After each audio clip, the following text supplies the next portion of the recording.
Hi guys, ఎలా ఉన్నారు? Welcome back to our channel. నాకు హెయిర్ ట్రాన్స్ప్లాంటేషన్ కంప్లీట్ అయిపోయి 75 days అవుతుందండి.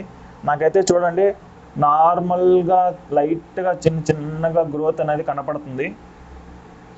సో ఫుల్ గ్రోత్ కనపడడానికి అంటే రావడానికి 4 to 6 months పడుతుంది. ఫుల్ రిజల్ట్ రావడానికి మటుకు 1 year అవుతుందండి కంపల్సరీగా. సో నేను ఈ వీడియోలో మీకు కిషోర్ని కొన్ని క్వశ్చన్స్ అడిగి ఉన్నాను. సో దానికి సమాధానం అనేది ఈ వీడియోలో ఉంటుందండి. అతని నోటి ద్వారా వింటారు. ఈ వీడియో మొత్తం చూసారంటే సో ఆఫ్టర్ ఎక్స్ట్రాక్షన్ తర్వాత ఏమేమి క్వశ్చన్స్ అడిగాను అనేది ఈ వీడియోలో ఉంటుంది. మీరు ఎక్కడ స్కిప్ చేయకుండా లాస్ట్ వరకు చూడండి. సో మీకు చాలా హెల్ప్ఫుల్ ఉంటుందండి. సగం ప్రాసెస్లోనే తనని ఇంటర్వ్యూ చేయడం జరిగింది. తనైతే ఎటువంటి పెయిన్ అనుభవించాడు, ఎట్లా ఉంది అనేది అతని మాటలోనే మీరు చూడండి, మీకు అర్థమవుతుంది. సో పెయిన్ అంటున్నారు కదా, సో పెయిన్ అయితే ఒక్క రోజు అంటే ఇంజెక్షన్ చేసేటప్పుడు ఒక్కటే తప్ప మిగతా అప్పుడు పెయిన్ అనేది ఉండదండి. సో మీరు చూస్తారు కదా ఈ వీడియో, కిషోర్ మాటల్లోనే మీకు అర్థమైపోతుంది పెయిన్ ఏంటి, ఏమన్నా చీటింగ్ ఏమన్నా జరిగిందా అనేది ప్రతి ఒక్కటి.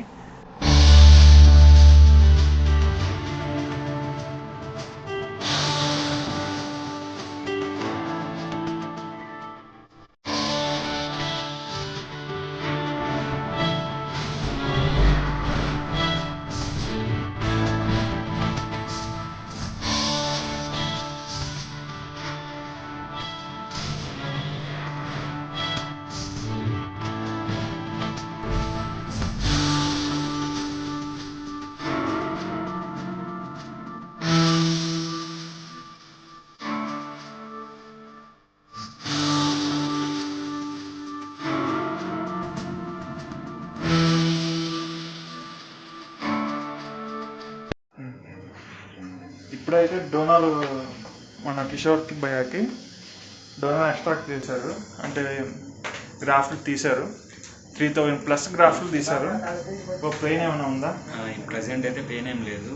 మామూలుగా అనస్థీసియా ఇచ్చే టైంలో ఇంజెక్షన్, స్మాల్ ఇంజెక్షన్స్, పెద్ద పెయిన్ అయితే అనిపించదు.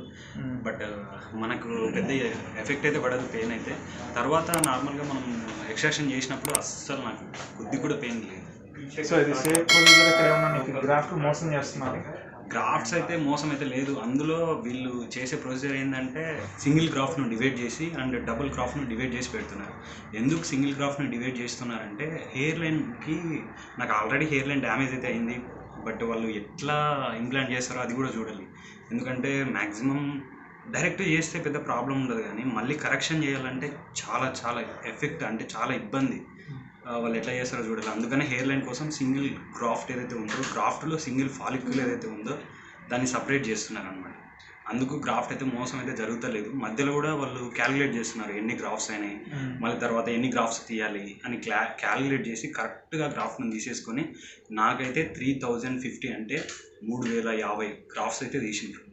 బ్రో, ఇప్పుడు ఫస్ట్ టైం ప్రైస్కి కాంప్రమైజ్ అయ్యి ఇప్పుడు బాధపడుతున్నావా లేదా? యాక్చువల్లీ నేను దాని గురించి కూడా చెప్పాలి. నేను ఫస్ట్ ఏమడిగినానంటే అదర్ క్లినిక్ వెళ్ళేటప్పుడు నేను ప్రైస్ చూసిన 15 రూపీస్ అంటే నేను టెంప్ట్ అయిపోయినా. బట్ వీళ్ళు చేసిన ఎక్స్ట్రాక్షన్కి, వాళ్ళు చేసిన ఎక్స్ట్రాక్షన్కి కొద్ది కూడా సంబంధం లేదు. వాళ్ళు యూజ్ చేసిన నీడిల్ సైజు కానీ వరెస్ట్గా ఉంది. ఫస్ట్ అయితే నేను చేయించుకున్న క్లినిక్లో.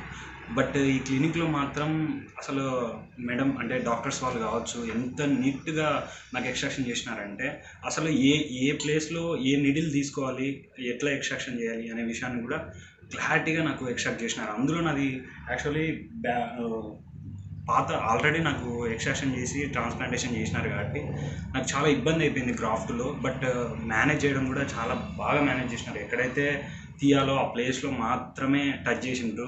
ఎక్కడైతే ఎక్స్ట్రాక్షన్ మన పాతగా తీసిండ్రు కదా అక్కడ కూడా వాళ్ళు టచ్ చేయలేదు. ఇంకోటి టెక్నీషియన్స్ చేశారా, డాక్టర్ చేశారా సర్జరీ? నాకు నిజంగా జెన్యున్గా డాక్టరే చేసిండు సర్జరీ. ఈవెన్ డాక్టర్ సర్టిఫికేట్స్ కూడా బ్రదర్ని పెట్టమని చెప్తాను. ఆమె సర్టిఫికేట్స్ ఏంది, క్వాలిఫికేషన్ ఏంది, నేను ముఖ్యంగా చూసిందే ఎవరు చేస్తున్నారని. ఫస్ట్ వన్, పాత క్లినిక్ వెళ్ళేటప్పుడు నేను చాలా మిస్టేక్ చేశాను. ఆ మిస్టేక్స్ ఎందుకంటే నాకు తెలిసి మిస్టేక్ చేయడం మాత్రం చాలా మిస్టేక్ చేయడం వల్ల నేను ఇప్పుడు బాధపడుతున్నాను. ప్రజెంట్ సిచ్యువేషన్లో నేను బాధపడుతున్నాను. ఎందుకంటే నాకు గ్రాఫ్ట్ దొరక్క వాళ్ళు ఇబ్బంది పడిపోయి ఇంకా ఫ్యూచర్లో ఎట్లుంటుందో తెలియదు. మనం ఇంకా ఫ్యూచర్లో నేను మళ్ళీ చేయించుకోవాలన్నా కూడా ఎఫెక్ట్గానే పడుతుంది. ఎందుకంటే ఇప్పుడు చేసిన ఏరియా మనకు మంచిగా ఉంటుంది, దీని గురించి ఏమి ఇబ్బంది పడాల్సిన అవసరం లేదు.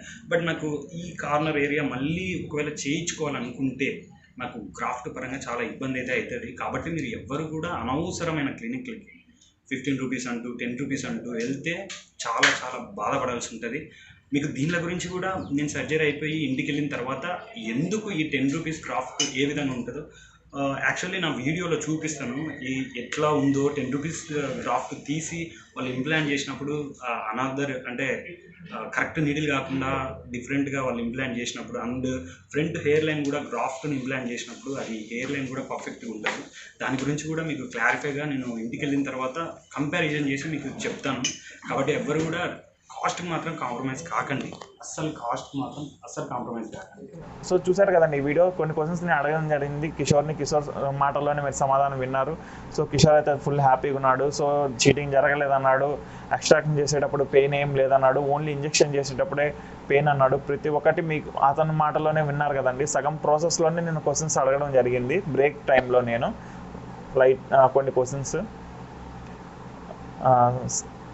సో బ్రేక్ టైంలో నేను కొన్ని క్వశ్చన్స్ అడగడం జరిగింది. చూసారు కదా మొత్తం ఈ వీడియోలో అతని మాటల్లోనే.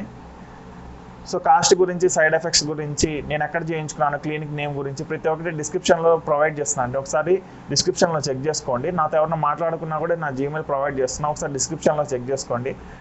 Thank you so much watching this video అండి. బాయ్.